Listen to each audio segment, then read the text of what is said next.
야, 네, 아, 섭섭하십니까? 이제 여기 떠나시게 돼서 섭섭하세요? 그럼 섭섭하시죠, 당연히.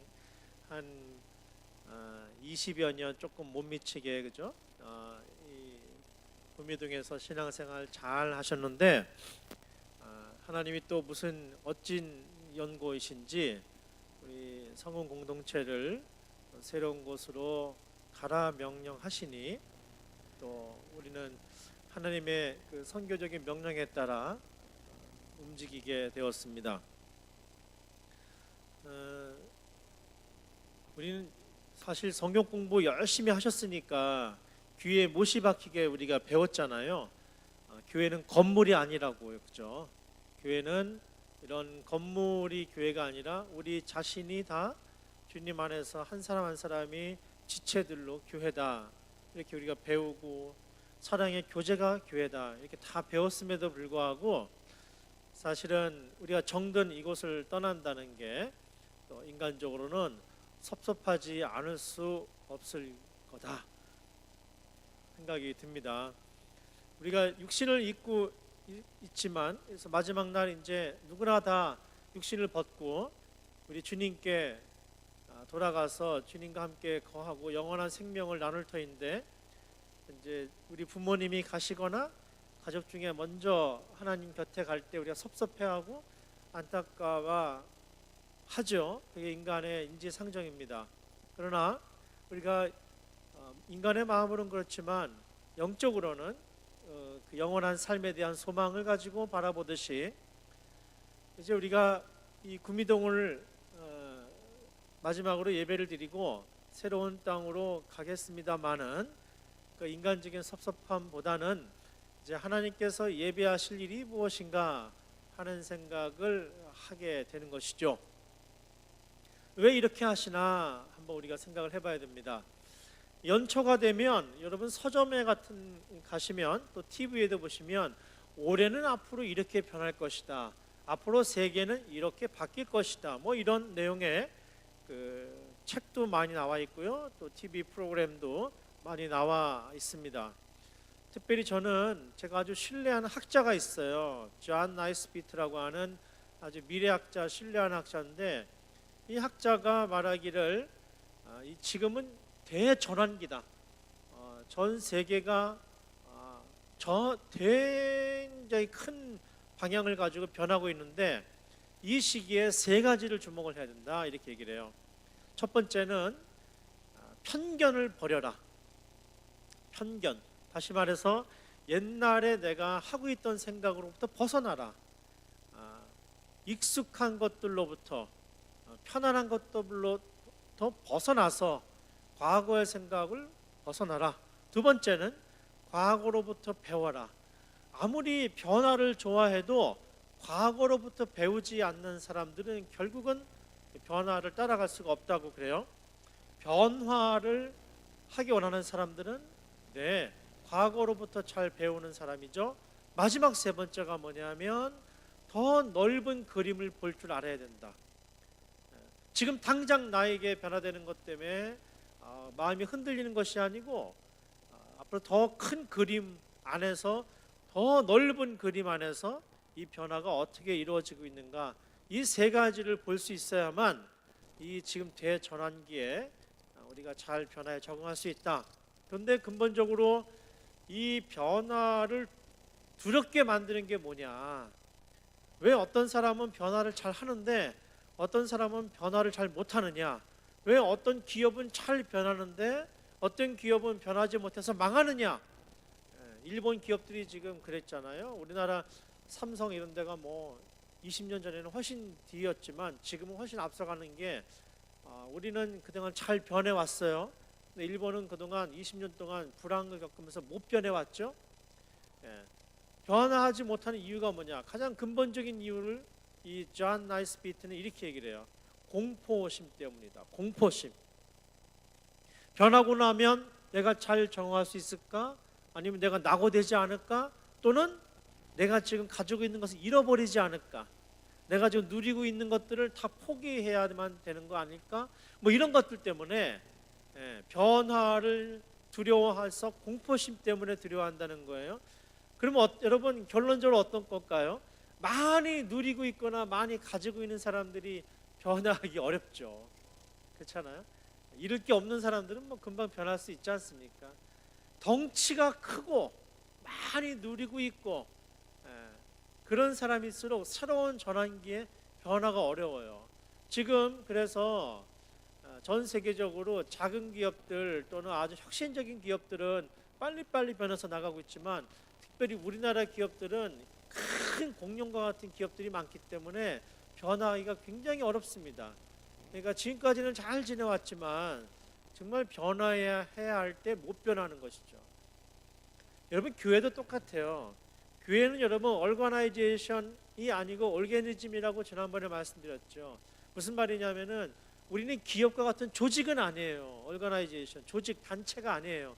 우리는 올게니즘이라고 해서 살아있는 조직체예요. 살아있는 세포라고. 우리는 세포지. 한 사람 한 사람이 다 세포와 같은 존재들이거든요.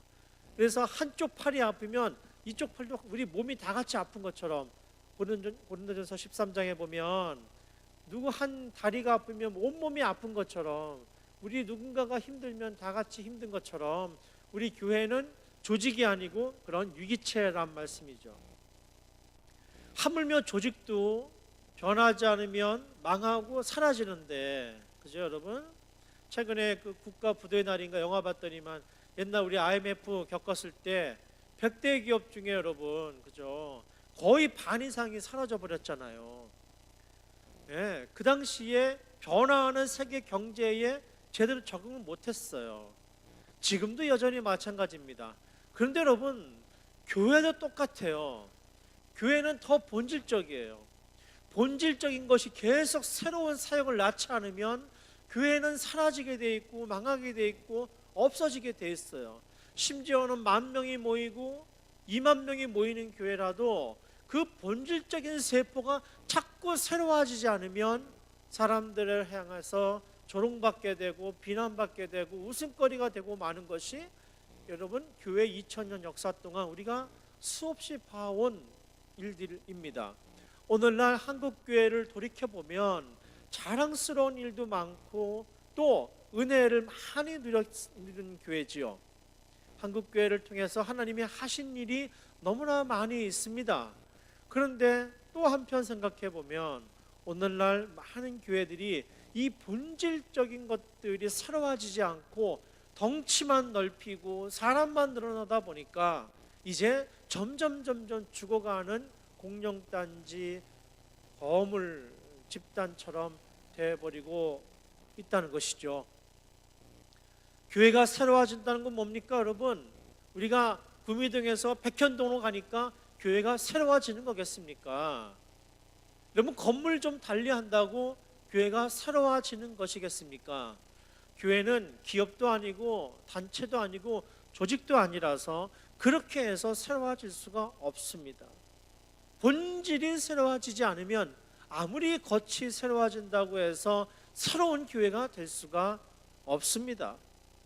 오늘날 많은 교회들이 특별히 큰 교회들이 말씀드린 대로 변화하기 어렵습니다.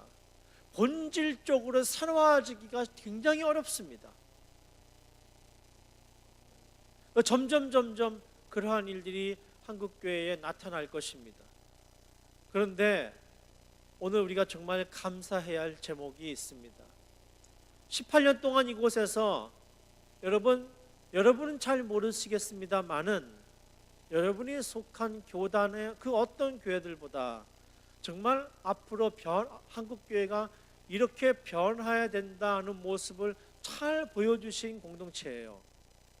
앞으로 성원교회가 보여주실 하나님의 일들이 정말 귀한데 18년 동안 여기서 잘 훈련시키셔서 이제 너희가 준비가 되었으니 이제 너희가 해볼만 하니 이제 너희가 이제 새로운 비전을 실천할 때가 되었으니 됐다. 이 옛 집은 다 벗어버리고 이제 새 집으로 가자.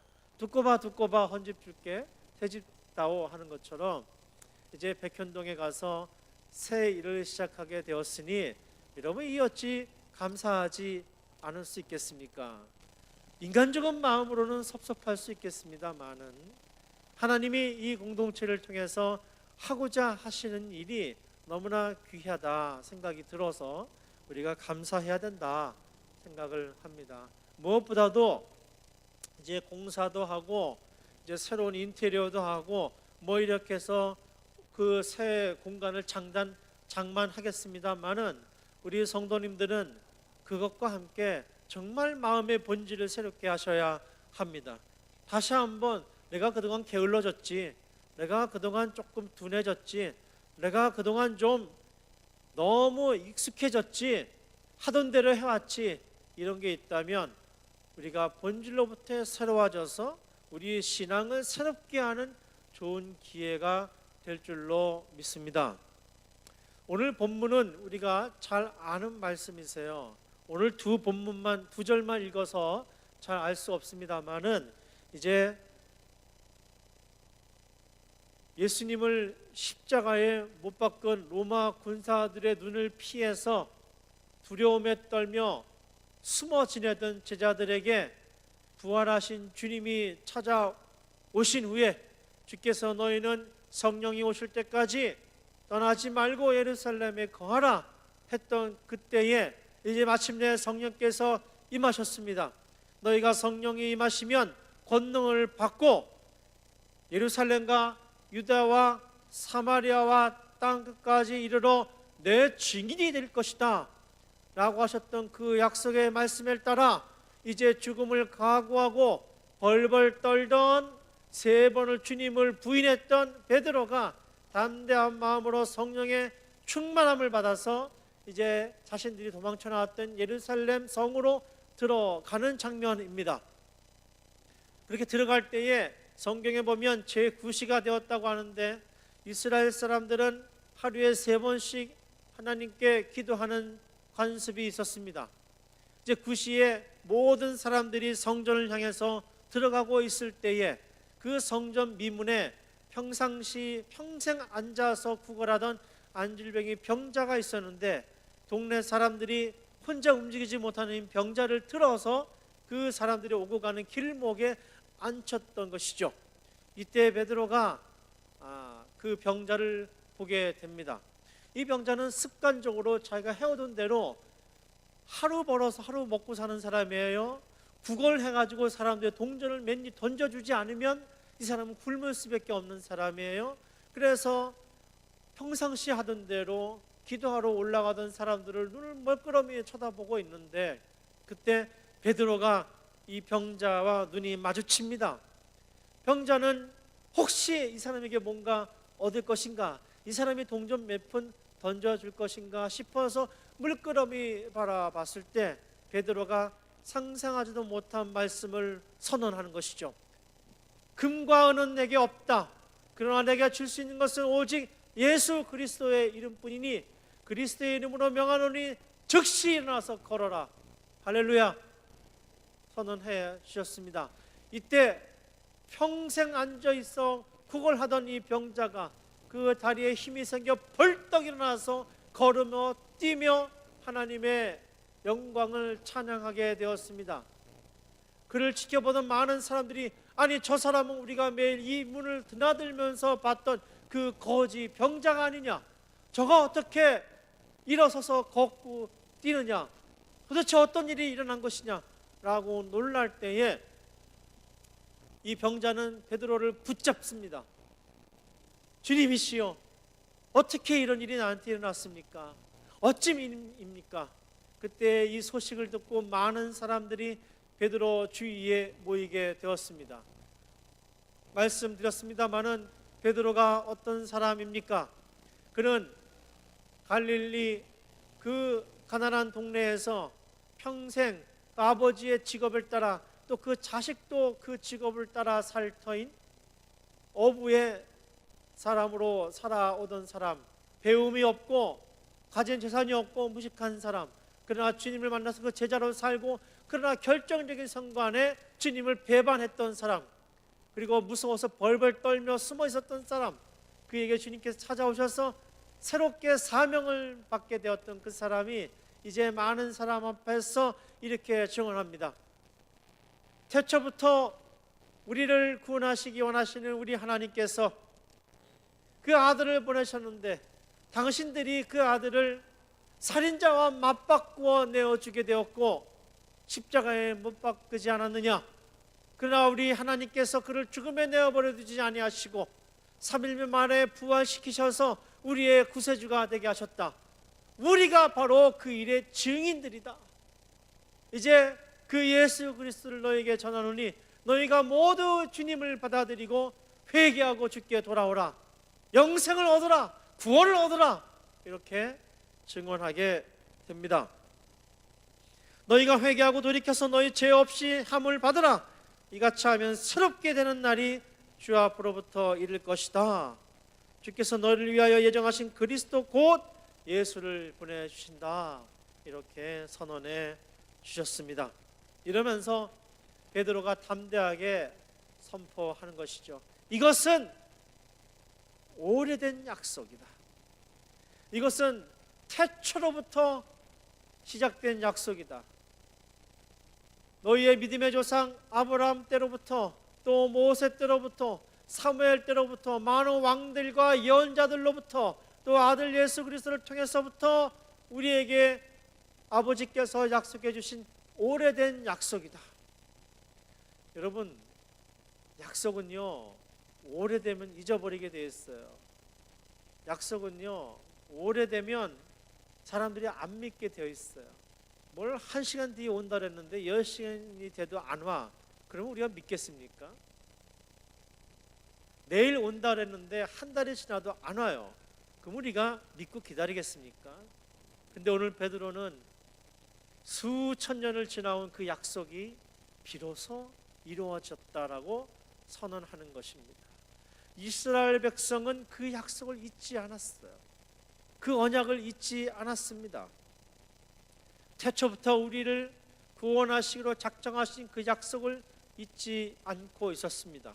특별히 오늘 우리가 함께 읽은 본문 말씀에는 우리의 믿음의 조상 아브라함에게 허락하신 언약을 언급하고 있습니다. 여러분 다 아시는 대로 창세기 12장 1절 내 친척부터 아비 집을 떠나서 내가 지시할 땅으로 가라라고 아브라함을 불러주신 하나님 우리 기억합니다. 그렇게 불러주시고 내가 명령한 그 땅으로 간다면 내 친척 아비 집을 떠난다면 내가 내게 복을 주고 큰 민족을 이루게 하겠다. 그에게는 아들이 없고 자손이 없었지만 네가 내게 순종한다면 나는 너를 통해서 큰 민족을 이룰 뿐만 아니라 너를 복주는 자에게 복을 줄 것이고 내가 저주하는 자를 내가 저주할 것이다. 그리고 12장 3절에 그 축복의 언약의 말씀에 최종적인 언약이 이렇게 이루어집니다. 이렇게 선포됩니다. 너로 인하여서 이 세상 모든 족속이 모든 민족이 복을 누리게 될 것이다. 이것이 여호와께서 아브라함을 통해서 온 인류에게 주신 오래된 약속의 실체인 것입니다. 아브라함을 불러주신 그 하나님은 아브라함을 통해서 우리 모두에게 복을 주시기로 약속해 주셨습니다. 그래서 100여 년 전에 이 땅에 나라 잃었을 때에 여러분 기억하시지요? 선교사들을 통해서 이 땅에 복음을 주셔서 좌절하고 있었던 백성들에게 새로운 소망을 불러놓아 주셨습니다. 전쟁통에 고아 과부들을 먹이고 입힌 하나님의 손길을 이 민족이 기억하고 있습니다. 잘 살아보겠다고 열심히 수고하고 애쓰던 지난날 그 수고하던 어르신들 하나님께서 복 주셔서 우리가 이만큼 누리게 된 나라를 민족을 이루게 된 것을 하나님 앞에 감사를 드립니다. 정말 이 민족을 통해서 하나님이 하신 일이 귀하시고 우리에게 베풀어 주신 복이 너무나 귀하지 않습니까? 그래서 주님을 만난 사람들, 절망 가운데 있던 사람들도 새로운 소망을 발견하게 되는 것입니다. 병자들도 주님을 만난 사람들은 새로운 희망을 갖게 되는 것입니다. 내가 할 일이 없다고 생각하던, 아무것도 배우지 못했다고 주목받지 못하고 사람들에게 별 볼 일 없는 사람이라고 손가락질 받던 사람들도 주님을 만나면, 복음을 만나면, 십자가 다르신 주님을 내 구주로 영접하게 되면 새로운 소망을 만나게 되고 새로운 꿈을 꾸게 되고 새로운 비전을 갖게 되는 것입니다. 이것이 우리가 믿고 있는 복의 내용입니다. 하나님의 복은 우리를 살리실 뿐만 아니라 우리를 통하여 다른 사람들에게 전달됩니다. 복은 절대 가두어지지 않습니다. 복은 나누어지게 됩니다. 우리를 통해서 많은 사람들이 복을 누리게 되는 것입니다. 여러분, 사실 성음 공동체, 성음 교회를 생각하면 여러분은 어떤지 모르겠습니다만은 저는 좀 참 신기하다 하는 생각을 많이 하게 됩니다. 사실 허대강 목사님이 몇 년 전에 저희 학교 근처로 찾아오셨단 말이에요. 서로 전혀 모르는 사람이에요. 근데 목사님이 저한테 전화를 주셨고, 그래서 점심시간에 만나서 같이 식사를 하면서 이야기를 듣는데, 심지어 목사님은 제가 속한 교단이 아닌 목사님이시니까 제가 좀 의아스럽다 생각을 했습니다. 만나서 얘기하는데 사실 허 목사님은 살짝 숫기도 없으신 분이에요. 부끄럼도 좀 타시고. 근데 본인이 하나님의 일을 해야겠다 싶으면 누구든 만나시는 분이세요. 누구든. 이게 하나님의 일을 위해서 필요하다 싶으면 그 어떤 사람도 만나시는 분이시더라고요. 그래서 제가 그때 만나고, 이 성운교회를 통해서 일하실 하나님에 대한 갈망과 열망이 참 귀하시다, 목사님이. 그래서 여러분과 참 많이 만나게 되지 않았습니까? 우리가 그동안 지나간 생각을, 시간들을 돌이켜보면 제가 목사님과 교제하면서 하나님이 이 공동체를 어떻게 이끌어 가셨는지 가만히 생각해 보면 정말 뜻밖이에요. 어제도 말씀을 준비하면서 가만히 생각해 봤어요. 왜 내가 이 공동체와 이렇게 만나게 됐을까? 이 공동체를 왜 하나님이 이렇게 때로는 흔드시고 때로는 또 이렇게 만들어 가시면서 이끌어 가실까? 우리나라에 큰 교회가 좀 많습니까? 여러분, 분당에 큰 교회가 좀 많습니까? 사람들이 볼 때 실력 있는 교회가 얼마나 많이 있습니까? 근데 왜 성음일까?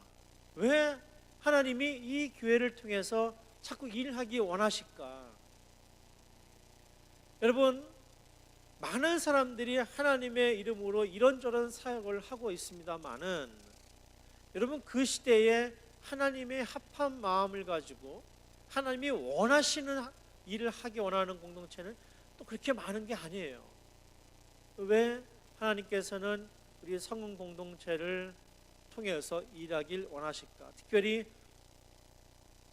허드강 목사님을 통해서 하나님의 새로운 일을 펼쳐가기를 원하실까? 이런 질문이 늘 마음에 남습니다. 생각해보면 여러분, 그냥 여기 있으면 좋지요. 또 우리 어르신들은 사실은 20여 년을 지켜오던 이 성전에서 그저 계속 신앙생활을 하시다가 편안하게 우리 주님 만나러 가시는 것이 또 복일 수도 있습니다.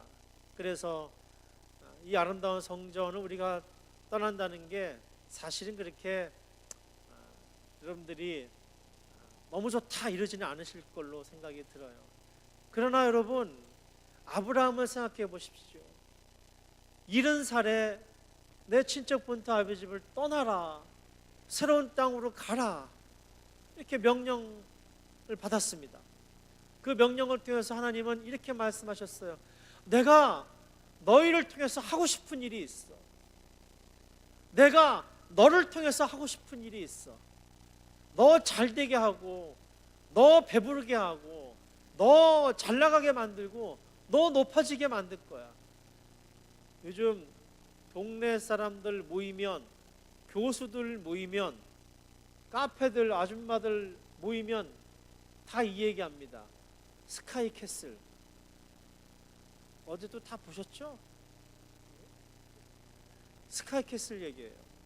여러분, 우리가 그거 보면서 뭘 느낍니까? 우리도 다르지 않다. 우리라고 뭐 다르겠냐. 우리도 저 사람들하고 저 드라마에 나오는 저 사람들과 비슷한 사람들이다 하는 걸 우리도 보면서 느껴요. 우리가 다 그렇습니다, 여러분. 편안한 거 좋고요, 잘 나가는 거 좋고요, 다른 사람들 앞에 의시되는 거 좋고요, 다 그런 성정을 가지고 있는 것이 분명합니다. 기왕이면 이렇게 번쩍번쩍이는 공간, 건물, 예배당 있으면 좋지요. 기왕이면 사람들 많이 모여가지고 그냥 부쩍부쩍거리는 게 좋겠죠. 누가 누군지도 모르고 그냥 옆 사람이 누군지도 모르고 그냥 많이 모이면 좋다는 생각 우리가 하지 않습니까? 그러면 좋겠죠. 여러분, 아브라함을 불러서 내게 큰 민족을 이루겠다 하시니까 여러분, 야, 이제 우리도 큰 교회가 되나 보다 혹시 이런 생각 하시는지 모르겠습니다. 그러나 여러분, 아브라함을 부르신 이유는요, 아브라함을 잘 나가게 만들고 아브라함을 멋지게 만들고 아브라함을 위대하게 만들려고 부르신 게 아니에요. 다시 말씀드리지만 3절에 분명히 하나님께서 아브라함을 부르신 이유를 명확하게 말씀하시지 않았습니까? 너를 통해서 모든 족속이, 모든 백성들이, 모든 민족이 다 복을 누리게 하길 원한다. 그래서 모세를 불러서 이집트에서, 애굽에서 해방시키시고, 사무엘을 세워서 사사를 배출하게 하시고, 왕들을 세워서 말씀하게 하시고, 예언자들을 보내서 끊임없이 하나님의 선교를 진행케 하시고, 그걸로도 안 되니까 이스라엘 백성들이 말을 안 들어 먹으니까, 쥐들만 잘난 척하니까, 쥐들만 배를 불리니까, 자신들만 선택된 백성이라고 생각을 하니까, 많이 모이면 좋은 거라고 생각하니까, 많이 쌓아놓으면 좋은 거라고 생각하니까, 자기 자식만 잘 되면 좋은 거라고 생각하니까, 쥐들만 잘 먹고 잘 살면 그것이 복받은 거라고 생각하니까, 의리의리한 건물줄 오면 그것이 하나님의 은혜인 것이라고 오해들 하니까, 저 천상에서 이 땅에 낮고 낮은 마국간에 아들 보내시어 가난한 동네에 살게 하시고, 동물들은 머리 들 곳이 있지만 인자는 머리 들 곳이 없게 하셔서 3년 동안 가난하고 배고프고 억울한 이들과 함께 거하게 하시고, 급기야 십자가에 달리게 하셔서 3일 만에 부활하게 하셔서 만백성의 구원의 소식을 선포하셨던 것이 아닙니까? 아브라함을 부르신 이유, 오늘 베드로가 우리에게 선포하신 대로 너희 조상 아브라함에게 이르게 하신 그 복의 이유, 우리를 통해서 많은 사람들이 복되게 하기 위함입니다. 우리를 통해서 많은 사람들이 주께 돌아오게 하기 위함입니다. 여러분, 백현동은 그냥 백현동이 아닙니다. 이제 하나님께서 이 공동체를 통해 새롭게 무엇인가를 하기 원하시는 땅이세요. 이제 우리는 하나님이 우리를 통해서 무슨 일을 하길 원하시는지 궁금해야 합니다. 설레여야만 합니다. 우리를 통해서 새롭게 펼쳐가실 일들이 어떤 일일지 여러분, 우리 마음이 벅차야 합니다. 여러분, 왜 하나님이 성운교회를 택하셨을까? 그 많고 많고 그 큰 교회들 다 내려놓고, 궁금하시죠? 여러분, 우리 주님께서 또 그의 제자들이 예루살렘의 고관 대작들을 통해서 일하지 아니하시고, 왜 성전 미문에 사람들이 아무도 거들떠보지 않고 거지라고, 너 열심히 공부 안 하고 학원 안 다니면 저 거지처럼 된다고 손가락질하며, 저 사람 도대체 무슨 죄가 있어서 저렇게 병자로 태어났는가 손가락질 당하던 그를 일으켜 세우셔서 하나님의 영광을 전하게 되었을까요? 그 마음이 가난한 사람이었기 때문입니다. 그 마음이 겸손한 사람이었기 때문입니다. 그 마음이 낮아져 있는 사람이었기 때문입니다. 하나님이 이처럼 마음이 겸손한 사람, 마음이 가난한 사람, 마음이 낮아져 있는 사람을 쓰십니다. 마음이 딱딱하고 인색한 사람을 하나님은 결코 사용하지 않으십니다. 왜 성문교회일까요? 성문교회는 하나님의 일에 대한 가난한 마음이 있어요. 하나님의 일을 열망하는 마음이 있습니다. 우리가 가지고 있는 실력보다는 하나님에 대한 선교적인 열망이 있는 공동체입니다. 하나님은 이런 공동체를 쓰시기 원하세요. 우리에게 있는 물고기 2마리, 보리떡 5개가 결코 작은 게 아니고 하나님이 축사하시면 그것으로도 5,000명을 먹일 수 있다고 하는 이 믿음의 눈을 우리가 떠야만 합니다. 그래서 저 백현동에 가서 우리가 그렇게 큰 무슨 힘이 있는 곳은 아니지만 하나님께서 그 새로운 곳에서 펼쳐나가실 일이 무엇인지 기대하셔야만 합니다. 그러자면 여러분 성령에 붙잡힘 받으셔야만 합니다. 성령께서 이러한 일을 우리 마음을 움직여 주셔야만 합니다. 한 사람도 나고자 없이 하나님 그 이루실 일에 대한 기대를 가지고 성령께서 우리 마음을 하나로 이끌어 가셔야만 합니다. 하나님이 그 종을 세워 복 주시려고 너희에게 먼저 보내사 너희로 하여금 돌이켜 각각 그 악함을 버리게 하셨느니라. 이제 백현동에 가면 여러분 전혀 새로운 환경이 될 것이고 또 그 공간 자체도 물론 다르겠습니다마는 하나님께서 우리를 통해서 일하실 여러 가지 일들이 지금과는 많이 다를 수 있습니다. 여러분 편견을 버리시고 과거로부터 배우고 더 큰 그림을 보면서 이제 우리 하나님께서 우리를 통해서 어떻게 일하실 것인가 기대하는 마음을 가져주시길 바랍니다. 특별히 이 교단을 저는 교단이 다르지만 합동교단을 볼 때 앞으로 허대강 목사님께서는 이 교단의 매우 귀한 일꾼이 되실 것입니다. 여러분의 큰 기도가 필요합니다.